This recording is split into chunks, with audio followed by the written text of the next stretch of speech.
Holly Petraeus, the wife of four-star General David Petraeus, testified before the Consumer Financial Protection Bureau back in 2012, where she said that for-profit institutions, quote, see service members as nothing more than dollar signs in uniform.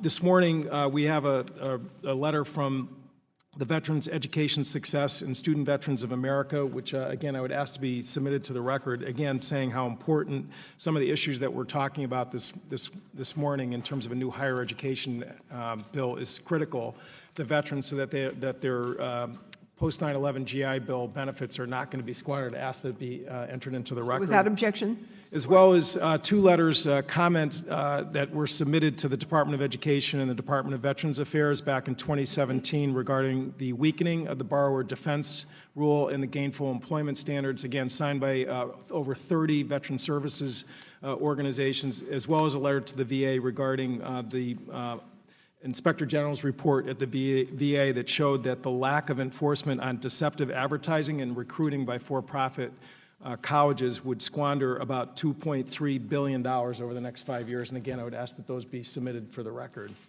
Without objection. So obviously, an issue that we struggled with back in 2008, the last time the higher ed bill was authorized, was the 90-10 rule, which again basically says that at least 10% of the revenue going into for-profits has to be non-Title IV money, Stafford loans, Pell Grant loans. However, the GI Bill benefits were not treated as government funds under that 90-10 rule, which is, again, one of the reasons why I think Mrs. Petraeus noted that the GI Bill is like a magnet for for-profit institutions, because that counts towards the 10% and the 90-10 rule. I just asked the witnesses to go down, the desk here, just about whether it's time to treat those government funds in the post 9/11 GI Bill as in fact part of the government funding that the 90-10 rule was intended, so that there would be actually real private dollars and market-based investment in the for-profit institutions. I'd start with you, Professor Hillman.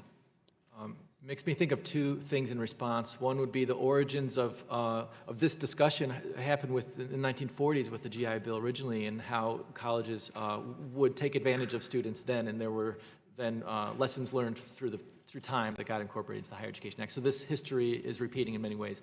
But I think, though, the second point is that the 90-10 rule, as I understand it, ensures that colleges have a diverse array of revenue streams, and I think that this differential accountability is really important because, for example, in the states, state public universities have the full backing of the state, and so to have a diverse revenue stream is especially important in this particular sector. Although we haven't done work specific to this issue that you raised, I would point out that we have done work looking at the experience of veterans using their GI Bill benefits, and we did a representative sample a number of years ago that found that many of them felt pressured, harassed by school recruiters, and felt that they were given misleading information. More closely, that we can tie funding to ensuring that we have consumer protections in place to protect vulnerable populations, to me, is a very important step to take in any of the recommendations that we put forward. I do feel that, in large part, it's necessary for institutions who are operating in states to look for ways to be able to recruit and offset costs for students. And so I feel like more and more, as more players enter the field, the more we have to think about putting things in place of protection. And if that means coupling things in policy, then I think it's something that we should certainly consider.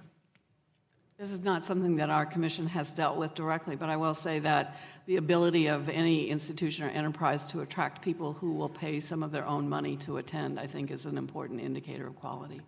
Great. Well, thank you. Again, this was a struggle in '08, and your testimony this morning, I think, will help us make sure that we really have to rebalance that formula so that it achieves the goal that, again, that Professor Hillman described back in the origins of the GI Bill. I yield back.